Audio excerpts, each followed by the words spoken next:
हाल ही में भारतीय संसद में एक ऐसा बिल आया जो देश का पूरा चुनावी नक्शा ही बदल सकता था। लेकिन एक बहुत ही नाटकीय मोड़ आया। बिल को बहुमत तो मिला, फिर भी वो पास नहीं हो पाया। तो चलिए समझते हैं इस पूरी दिलचस्प कहानी को, इसके हर एक पहलू को। देखिए, जब संविधान में कोई बड़ा बदलाव करना हो ना, तो मामला साधारण बहुमत का नहीं रहता। इसके लिए एक बहुत बड़ी शर्त पूरी करनी पड़ती है, जिसे कहते हैं स्पेशल मेजॉरिटी। मतलब सदन में जितने लोग मौजूद हैं और वोट कर रहे हैं, उनमें से कम 2/3 का समर्थन चाहिए। और इस बिल के लिए यह जादुई आंकड़ा था 352। और यहीं पर कहानी में आता है असली ट्विस्ट। बिल के पक्ष में वोट पड़े 298। अब ये सदन में मौजूद लोगों का बहुमत तो था, लेकिन वो जो 352 का जरूरी आंकड़ा था ना, उससे ये काफी कम रह गया। नतीजा ये हुआ कि बिल हो गया फेल। तो सवाल यही है कि भाई बहुमत तो था, फिर भी बिल हार कैसे गया? तो ठीक है, अब जरा गहराई में उतरते हैं और देखते हैं कि इस बिल का मकसद आखिर था क्या। ये सिर्फ कोई छोटा मोटा बदलाव नहीं था। इसका असल मकसद था भारत के पूरे इलेक्टरल मैप को, यानी चुनावी नक्शे को, एक बिल्कुल नया रूप देना। तो मोटे तौर पर देखें तो इस बिल के 3 बड़े लक्ष्य थे। पहला तो था कि 2029 के चुनाव तक महिलाओं के लिए आरक्षण लागू किया जाए। दूसरा, एक व्यक्ति एक वोट एक मूल्य का जो सिद्धांत है, उसे और मजबूत बनाया जाए। और तीसरा, जो कि बहुत बड़ा बदलाव था, वो ये कि 2011 की जनगणना को आधार बनाकर लोकसभा की सीटें 550 से बढ़ाकर करीब करीब 850 कर दी जाएं। इस पूरे झगड़े की जड़ आप कह सकते हैं एक ही शब्द में छिपी है, डीलिमिटेशन, यानी परिसीमन। अब इसका सीधा सा मतलब ये है कि चुनावी सीटों की बाउंड्री को फिर से बनाना, ताकि हर सीट पर वोटर्स की संख्या लगभग बराबर हो। और बस यही वो एक चीज थी जिसने इस पूरे बिल को इतना विवादास्पद बना दिया। और यहीं से असली मतभेद की शुरुआत होती है। देखिए, महिला आरक्षण के आइडिया से तो लगभग किसी को दिक्कत नहीं थी, सब सपोर्ट कर रहे थे। लेकिन इसके साथ एक बहुत बड़ी शर्त जोड़ दी गई थी, और सवाल यही उठ खड़ा हुआ कि भाई महिलाओं के अधिकार वाले मुद्दे को चुनावी नक्शे बदलने के साथ क्यों जोड़ा जा रहा है।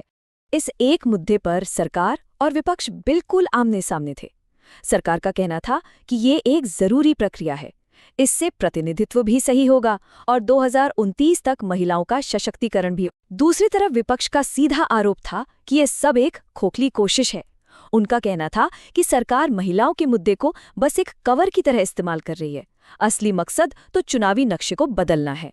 सरकार की तरफ से ये तर्क बहुत जोरदार तरीके से रखा गृह मंत्री अमित शाह ने। उन्होंने विपक्ष पर निर्मम राजनीति करने का आरोप लगाया और कहा कि वो महिला सशक्तिकरण के रास्ते में रोड़ा बन रहे हैं।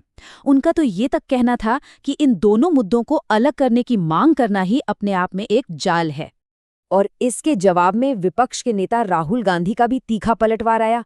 उन्होंने कहा कि सरकार महिला आरक्षण को सिर्फ एक कवर की तरह, एक ढाल की तरह इस्तेमाल कर रही है, जबकि असली खेल तो भारत के चुनावी नक्शे को बदलने का है।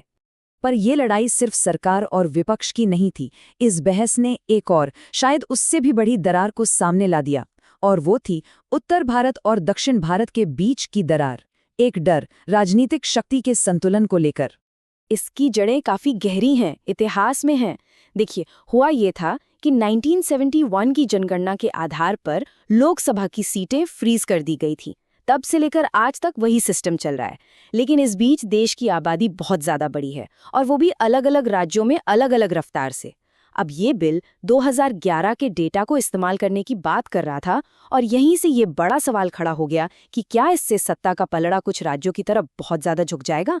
और सच कहें तो यही वो सबसे बड़ा डर था जिसने इस बिल का रास्ता रोक दिया। खास तौर पर दक्षिणी राज्यों को, जिन्होंने अपनी आबादी को कंट्रोल करने में काफी अच्छा काम किया, उन्हें ऐसा लगा कि उन्हें अपने अच्छे काम की सजा मिल रही है। डर ये था कि उनकी राजनीतिक आवाज, उनकी शक्ति कम हो जाएगी, और जिन उत्तरी राज्यों की आबादी ज्यादा तेजी से बढ़ी है, उन्हें इसका सीधा सीधा फायदा मिलेगा। तमिलनाडु के मुख्यमंत्री M.K. स्टालिन के इस बयान से दक्षिण का ये नजरिया बिल्कुल साफ हो जाता है। उन्होंने कहा कि दक्षिण एकजुट रहा और लोकतंत्र की जीत हुई। मतलब उन्होंने इस बिल के फेल होने को सीधे सीधे क्षेत्रीय हितों और लोकतंत्र की जीत बताया। तो ठीक है, बिल तो गिर गया, लेकिन अब सवाल ये उठता है कि आगे क्या। इस बिल के फेल होने के राजनीतिक नतीजे क्या होंगे? भारतीय राजनीति पर इसका क्या असर पड़ेगा? देखिए, इसके नतीजे कई स्तर पर हैं। पहली बात, ये सरकार के लिए एक बड़ा लेजिस्लेटिव सेटबैक, मतलब एक झटका है। दूसरी तरफ, ये विपक्ष की एकता का एक बड़ा प्रदर्शन बन गया। और सबसे जरूरी बात, महिला आरक्षण का रास्ता अब क्या होगा, ये साफ नहीं है। साथ ही केंद्र और राज्यों के बीच जो संतुलन है, उस पर बहस और भी तेज हो गई है। और ये सब कुछ हमें एक बहुत ही बुनियादी सवाल पर लाकर खड़ा कर देता है। देखिए, राजनीति में प्रतिनिधित्व का मामला अक्सर एक जीरो सम गेम जैसा होता है। मतलब एक को कुछ मिलता है तो लगता है कि दूसरे का कुछ चला गया।